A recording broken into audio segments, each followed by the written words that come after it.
What's up, guys? I'm Chris Spags here, back with another Four Corners video breaking down today's 6-game NBA slate, courtesy of Awesemo.com. It's been a good week for us if you've been following these videos, so like this one, leave a comment down below. Tell me which guy you're the most afraid of on tonight's slate. I'm going to give you some reasons why you should worry about a few of them. So like the video right now, leave a comment down below. Any questions as well, I'll jump in there later today to talk with you guys. The first corner I want to hit on is a game with the Wolves visiting the Hornets. This one is a 221.5 point combined total, which represents a 2.8 point boost for Charlotte and a 4.3 point drop for Minnesota. We got news this morning that Robert Covington, Jeff Teague, and Derrick Rose are going to be out for the year. And that's been a spot that's benefited Karl-Anthony Towns quite a bit. His usage rate going up a ton. He's going to be the highest owned guy in this game at 37%. And how does he not destroy here? Really is the question for me. I don't see any way he fails. I don't see any way he has a bad day. I like Karl-Anthony Towns quite a bit here. His usage rate's been up to 45% some days in the games without Jeff Teague. So really, this is a good spot for Towns and one in which he could have a real outlier day. Andrew Wiggins got 40 minutes last game, and that resulted in 40.5 fantasy points. It's really hard to argue with that sort of run, and this is a much more beneficial matchup versus the Hornets,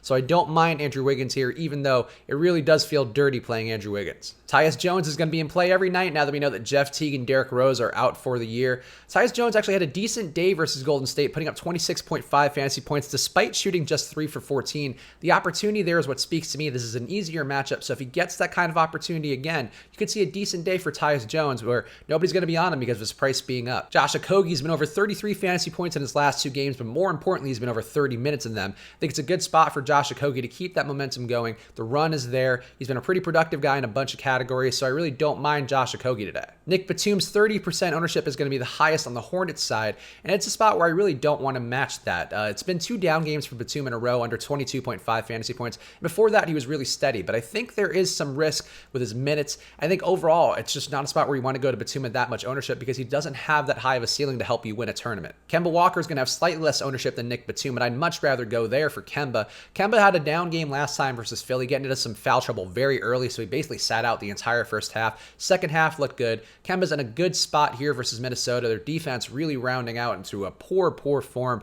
as the season comes to a close, so I really do like Kemba Walker here. Jeremy Lamb's had 3 straight games over 36.75 fantasy points, and I'd rather pay up for him than go to a Batum or even Marvin Williams, who, again, the minutes are a risk there. I think you're seeing more minutes that are going to go towards Miles Bridges, also going to go to Dwayne Bacon. I think there is a real concern with the minutes for Williams and Batum, and Jeremy Lamb's a guy who's getting minutes, and he actually is productive with those minutes, so I'd rather pay a little more for him and also get less ownership. The next corner I want to hit on is a game with the Mavs visiting the Kings. This one is a 229.5 point combined total, which is a slate high, and it represents a 5.2 point boost for Sacramento and a 2 point boost for Dallas. De'Aaron Fox projects to be the highest owned King at 26% right now. I have no issue with him in this spot. I think it's a good situation for him, so I think matching the field on him works for me. Marvin Bagley saw 29 minutes last game, so his minutes cap was lifted. You also saw crunch time run over Willie Cauley-Stein. All those things bode well for Bagley. You put up 39.25 fantasy points in that game versus Brooklyn. This is a better spot for him, so I do like Bagley quite a bit. It's Harrison Barnes' first game versus his old team, and I don't mind him in this spot. Really, the thing that appeals the most to me is the fact that he's getting steady minutes here. The Kings' rotation has been a little bit of a mess since Marvin Bagley came back in. Also, with Nemanja Bjelica moving into the starting lineup has switched some things around, but Barnes is still getting there 30 minutes at least, sometimes high 30s minutes, so Barnes looks good to me. Nemanja Bjelica has been siphoning minutes away from Bogdan Bogdanovic. He's not a guy who I'd want to go to at a ton of volume, but I would prefer him to Bogdan Bogdanovic given the fact that Bogdan's just losing his way in the rotation right now. On the Mavs side, I have some real concerns about Luka Doncic, who was pulled yesterday in the 4th quarter during a comeback versus Portland. He was really heated about it on the bench. He played just 29 minutes in that game. It could be because of the back-to-back. Luka's had some knee issues, which obviously not worth flaring that up when they're not playing for anything. But I think there is a concern for me that he's not going to get his full run here. So it matches ownership in the low 20% range that we're currently expecting, but I wouldn't want to go above it. And honestly, I might go a little bit underneath that because I am a little concerned about Luka, though the Vegas total here is inspiring some degree of confidence. Dwight Powell's in a solid spot for rebounding, and the pace should benefit him as well. I like him a good amount here, though I think there are some concerns as well with the rotation for him. And again, it's the back half of a back-to-back. The Mavs could just get blown away. Same thing for Tim Hardaway Jr. The opportunity's been there when he's getting the minutes, but are they going to play their full minutes tonight?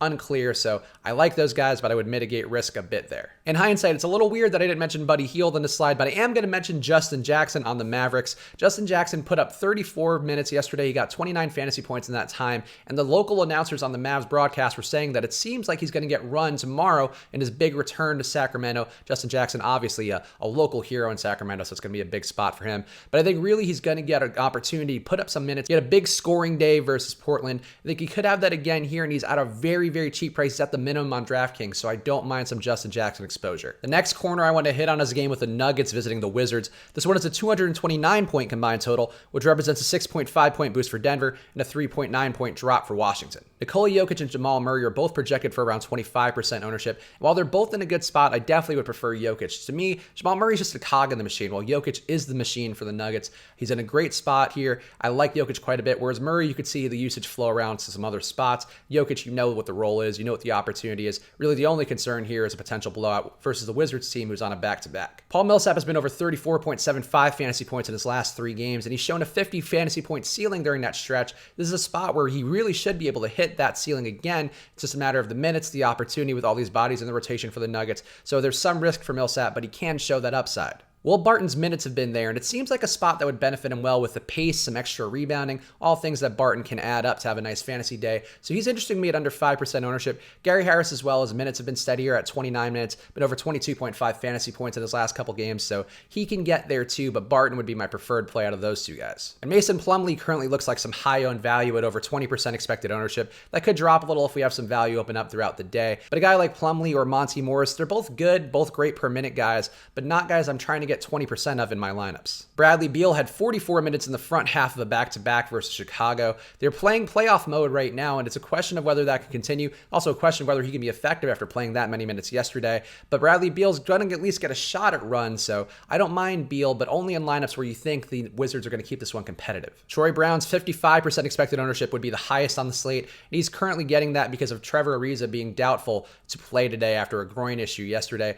Troy Brown's been a good per minute guy, 0.91 fantasy points per minute. The usage should come down a little bit more if he's in that starting group, but he's doing enough in other categories where I don't mind him here, but 55% for a value guy seems a little tough. Jabari Parker's had 4 straight games over 35.25 fantasy points, and he also had 38 minutes and 46.5 fantasy points in that game versus Chicago yesterday. No Trevor Ariza is going to be good for him. It's even better if he's still not starting and a guy like Troy Brown picks up a start. You get then Jabari Parker getting some unencumbered usage in that second unit. So I really like Jabari Parker here. I'd be willing to pay for him, but I do think, again, that risk of a blowout versus the Nuggets is there. Bobby Portis got 38 minutes yesterday as the Wizards seem to cling to these limited playoff hopes they have. This is not a great spot for him, but that much run would be hard to ignore. I think at this point, though, I might be more inclined to go to Thomas Bryant for a little bit of ownership in the hopes that this game does blow out and Thomas Bryant has a big day. The last corner I want to hit on is a game with the Pistons visiting the Suns. This one is a 218-point combined total, which represents a 5.1-point boost for Detroit and a 1.6-point drop for Phoenix. Andre Drummond is tied for the highest ownership of this game at 34%, and everything checks out here. The Suns' offensive rebounding in particular, allowing a slate-high 11.5 offensive rebounds a game, should benefit Drummond. Blake Griffin being back going to cut into his upside a little bit, so he's not as much of a stone-cold lock as he was, say, versus Cleveland, in which there was no Blake, but Drummond's in a good spot, a down-pace spot as well, in which he should be able to get positioning. It all bodes well for Andre Drummond tonight. Blake Griffin should be back after resting that last game versus the Cavs. And what's encouraging to me about the game he played before that was he had a 39% usage rate versus Toronto, so he was a little more engaged than he was in those previous games, and that was in a tough matchup, and a much less tough matchup if he had a 39% usage rate versus these Suns. He could have a really big day, and right now we're not expecting much ownership on him, so I think a little bit of Blake, given that his price is still down, makes a good degree of sense. Reggie Jackson's been at 24 minutes in his last 2 games, and Reggie Jackson is not a guy I ever like, but at 24 minutes of Reggie Jackson, I really don't like Reggie Jackson, so I'm not going there for Reggie Jackson today. And Luke Kennard's sort of similar to Mason Plumlee. He's projected for 20% ownership right now because there isn't a ton of value out there. Luke Kennard, not a guy I want to go to at 20%, probably not a guy I want to go to at all tonight, so Luke Kennard, fine, but not a person to have that much. With no Kelly Oubre and Tyler Johnson, Josh Jackson got 32 minutes in his last 2 games. He's in a great spot here. He's also going to have 34% expected ownership right now, so I have no problem with Josh Jackson. He's been very steady. He's been rounding into form the back half of the year. I'm okay matching chalk Josh Jackson. DeAndre Ayton put up 17 shots and 57.5 fantasy points in his last game versus Chicago. This is not as good of a spot, but he is going to benefit some from having no Oubre and Tyler Johnson out there taking up usage, taking up time with the ball. So I don't mind DeAndre Ayton, but with his price up, I could see not wanting a ton of him. And Mikal Bridges is getting a ton of run right now. He's been over 40 minutes his last 2 games. He hasn't cracked 29 fantasy points since February 8th, so that's a lot of time without a guy getting there. But he's gone the court, so that's something as a value guy. I don't hate it. So there we go. Those are my thoughts on today's slate. And there are more in the link in the description, my column to switch and hedge at awesemo.com. So check that out. Get more data on all the other games, which I haven't discussed here, as well as more details on the games that I did discuss. And again, like the video and leave a comment down below. Tell me which guy you're the most worried about in today's slate. We've got some potential blowouts, got some potential rotation questions. So like the video right now. Let's start the conversation with that down below. And please check the promo code switch and hedge. Use it on awesemo.com for half off your first month. All the ownership projections I reference here, rankings from Awesemo is the top player in the world. Projections from Josh Engelman, you can just plug right into Fantasy Cruncher. You can go check that out now, get half off your first month, and I'll see you guys again tomorrow for another Four Corners video, so good luck.